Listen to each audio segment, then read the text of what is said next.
Honorable président de séance, honorable député et estimés collègues, ma famille parlementaire. Cela fait maintenant quelques semaines que notre auguste chambre est propulsée au cœur de l'actualité politique de notre pays. Contre ma volonté, l'attention s'est focalisée sur ma modeste personne. Dans l'exercice de leur liberté, certains, ici ou à l'extérieur, ont multiplié à mon endroit critiques acerbes et attaques violentes, largement médiatisées.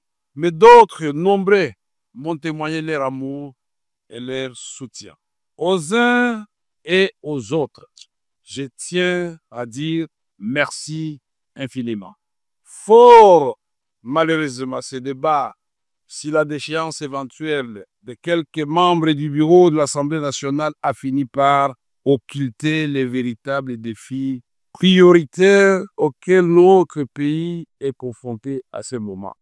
Ce sont pourtant ces défis qui cristallisent les attentes du peuple que nous représentons et qui donnent à notre action toute sa substance patriotique.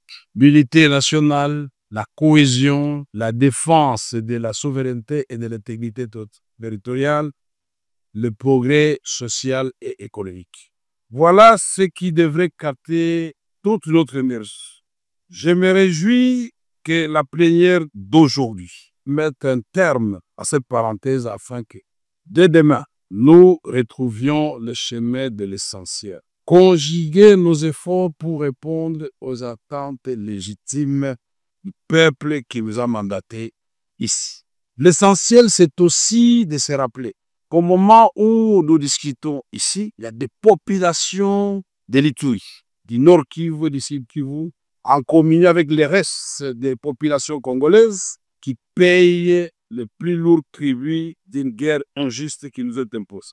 L'essentiel, c'est encore de garder à l'esprit qu'il nous reste de nombreuses batailles à mener et de nombreux défis à relever, au premier rang desquels le chômage et la pauvreté.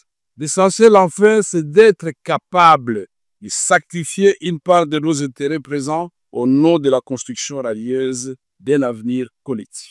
Honorable député, estimés collègues, à travers une pétition qui m'a été notifiée par voie d'huissier, un groupe de collègues a mis en cause ma responsabilité en qualité de président de l'Assemblée nationale, de notre auguste chambre. Une lecture minutieuse de cette initiative montre que l'essentiel des préoccupations soulevées par mes collègues pétitionnaires porte sur le traitement réservé aux honorables députés et la gouvernance de l'Assemblée nationale. Au nom du principe de redevabilité auquel je suis profondément attaché et qui constitue un fondement de toute société démocratique, je me suis soumis à cette procédure mise en place, comme l'a si bien dit mon petit frère et ami Peter Kazadi, président de la commission.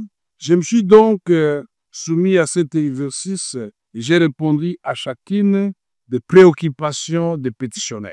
19 septembre 2025 devant la commission spéciale et temporaire instituée à cet effet.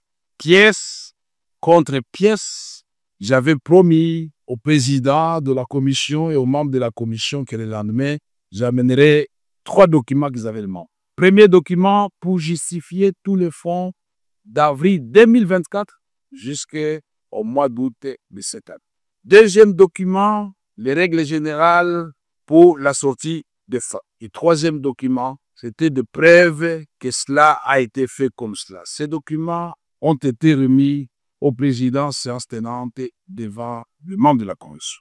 Au terme de l'article 31 du règlement intérieur de notre Chambre, la responsabilité d'un membre du bureau, y compris celle du président, ne peut être mise en cause que par l'initiative exclusive des députés nationaux. C'est-à-dire que le quorum de recevabilité lié au nombre de signatures ne peut être apprécié qu'à condition que la qualité de chaque signataire soit indiscutablement établie. Dans les cas contraires, par bon sens et par droit, l'initiative est frappée d'irrégularité et ne saurait produire aucun effet. Or, dans le cas présent, comme je l'ai relevé devant la commission, la pétition sous examen est entachée d'irrégularité. Le cas le plus flagrant réside dans le fait qu'elle n'est pas l'œuvre exclusive des députés nationaux.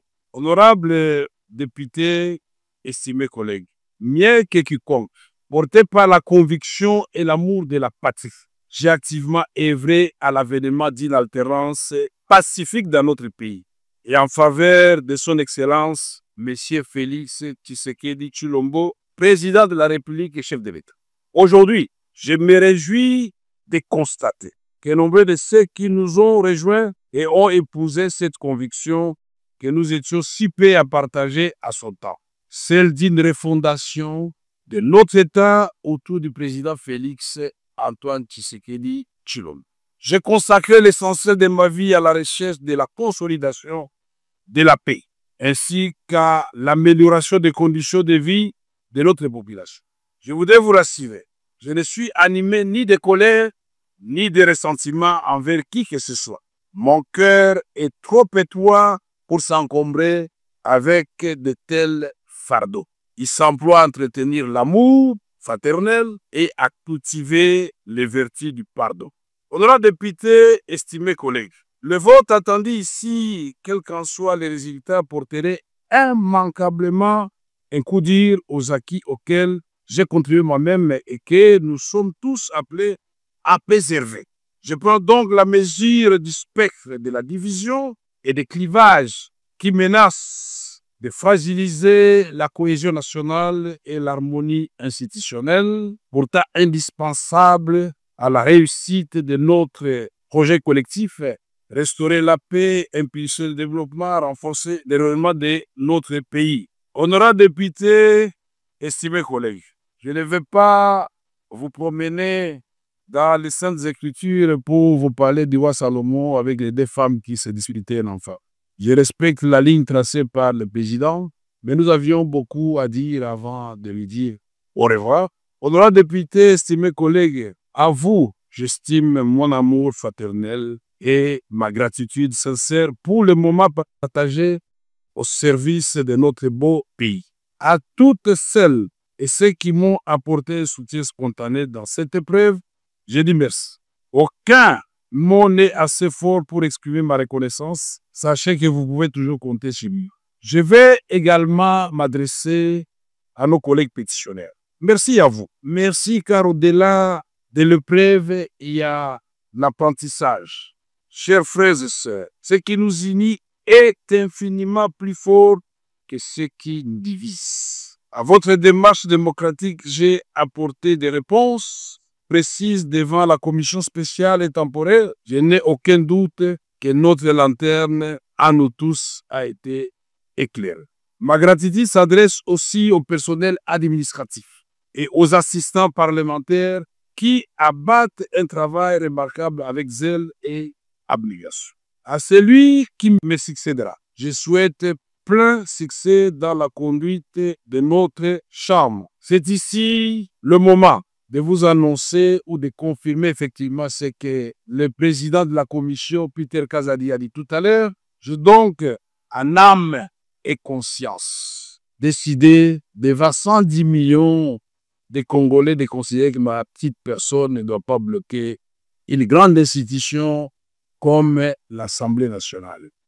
J'ai donc décidé de déposer ma démission.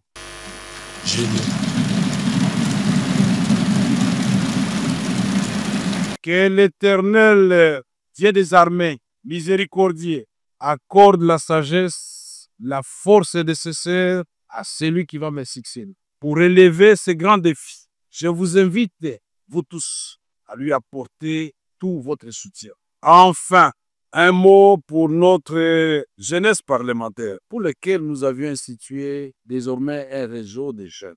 Chers jeunes députés, vous êtes à la fois le présent et l'avenir de notre nation. Soyez toujours conscients de cette responsabilité. Ne commettez pas nos erreurs. Travaillez avec acharnement et discipline. Vivez pour l'histoire, chers jeunes. Que Dieu bénisse la République démocratique du Congo et son peuple et ses institutions, Que Dieu nous bénisse tous et que la nation triomphe. Merci.